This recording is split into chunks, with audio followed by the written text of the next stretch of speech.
Hi friends, welcome to Nisha's Food Hut Tamil. இன்னைக்கு நம்ம பார்க்க போகிறது பூவை எப்படி இந்த வெயில் காலத்தில் ஃப்ரிட்ஜில் வச்சு ஃப்ரிட்ஜ் இல்லாதவங்க எப்படி நம்ம ஸ்டோர் பண்ணிக்கலாம் அப்படிங்கிறத பார்க்கலாம். அதுக்கு பார்த்தீங்கன்னா நான் ஒரு முழம் பூ எடுத்திருக்கேன். இதை ஃபஸ்ட்டு ஃப்ரிட்ஜில் எப்படி நம்ம நான் ஒரு மாதத்துக்கு ஃப்ரெஷ்ஷாக யூஸ் பண்ணலாம் அப்படிங்கிறத பார்ப்போம். அதுக்கு பார்த்தீங்கன்னா நான் ஒரு வாழை இலை எடுத்திருக்கேன், ஒரு டிஃபன் பாக்ஸ் எடுத்திருக்கேன். இந்த டிஃபன் பாக்ஸோட வெளிப்புறமானதை கவுத்து போட்டு அதை நம்ம இந்த வாழை இலையோடு சேர்த்து கட் பண்ணி எடுத்துக்கலாம். இந்த மாதிரி நல்லா அழுத்தி பிடிச்சிட்டு கத்தி யூஸ் பண்ணி சைடில் நல்லா கட் பண்ணி எடுத்துக்கோங்க. அப்போ நம்மளுக்கு பூ வைக்கிறதுக்கு பேஸ் இந்த டிஃபன் பாக்ஸோடது கரெக்டாக இருக்கும்.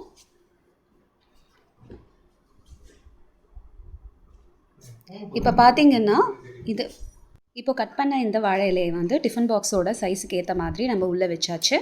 இதில் நம்ம எடுத்து வச்சுருந்த மல்லிகைப்பூ சரத்தை வச்சிடலாம். பனானா லீஃப், அதாவது வாழை இலை நம்ம இந்த மாதிரி உள்ளே வச்சு மல்லிகைப்பூ வைக்கும்போது கீழே காஞ்சி போகாமல் இருக்கும். அதே மாதிரி மேலே ஃப்ரெஷ்ஷாகவே இருக்கிறதுக்காக நம்ம என்ன பண்ணுறோன்னா, வாழை இலையோட அந்த ஸ்டெம் பகுதியை காம்பு பகுதியை இந்த மாதிரி சின்ன சின்னதாக கட் பண்ணி நம்ம அந்த மல்லிகைப்பூ மேலே நம்ம போட்டு விட போகிறோம். அதுக்கு மேலே நம்ம வெட்டி வச்சுருக்க இலையோட மீதியை இந்த மாதிரி மடித்து வச்சுக்க போகிறோம். இப்படி வைக்கிறதுனால பார்த்திங்கன்னா பூ எப்போவுமே ஃப்ரெஷ்ஷாக இருக்கும்.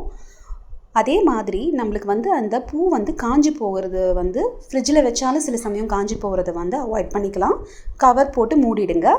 ரெண்டாவது டிப்பு பார்த்திங்கன்னா, ஃப்ரிட்ஜில் மல்லிகைப்பூவை வைக்கிறதுக்கு முன்னாடி இந்த மாதிரி 2 டிஷ்யூ பேப்பர் நான் எடுத்திருக்கேன்.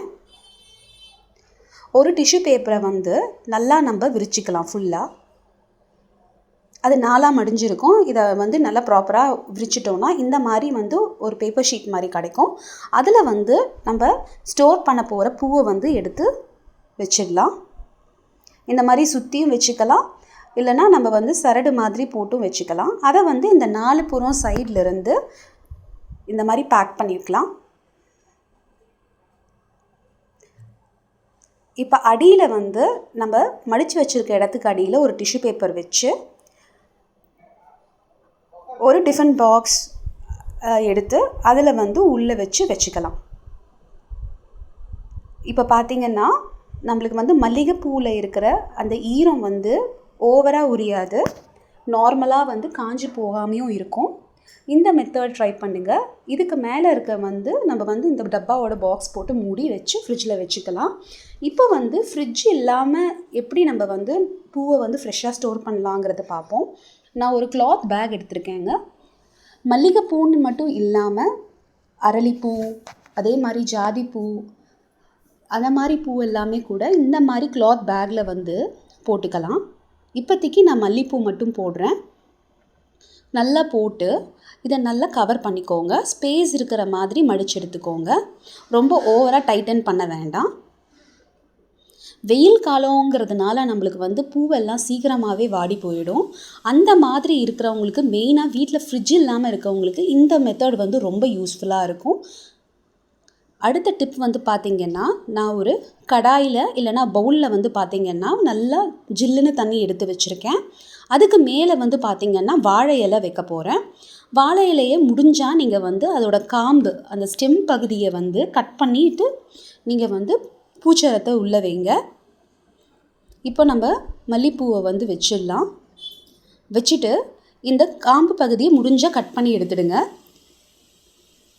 அதுக்கேற்ற மூடியில் போட்டு மூடி வச்சிங்கன்னா அந்த தண்ணியில் இருக்கிறதுனால வாழை இலை எப்போவுமே நல்லா ஃப்ரெஷ்னஸை அந்த பூக்கு கொடுக்கும். பூவும் காயாமல் நல்லா ஃப்ரெஷ்ஷாக இருக்கும். இதை கண்டிப்பாக வீட்டில் ட்ரை பண்ணி பாருங்கள். ட்ரை பண்ணி பார்த்துட்டு நம்மளோட நிஷாஸ் ஃபுட் ஹட் தமிழ் சேனலுக்கு சப்ஸ்கிரைப் பண்ணுங்கள். பக்கத்தில் இருக்க பெல் ஐக்கான் ப்ரெஸ் பண்ணுங்கள். என்னோட நோட்டிஃபிகேஷன்ஸ் எல்லாமே வீடியோஸில் உங்களுக்கு கிடைக்கும். Keep watching, stay connected. Happy cooking!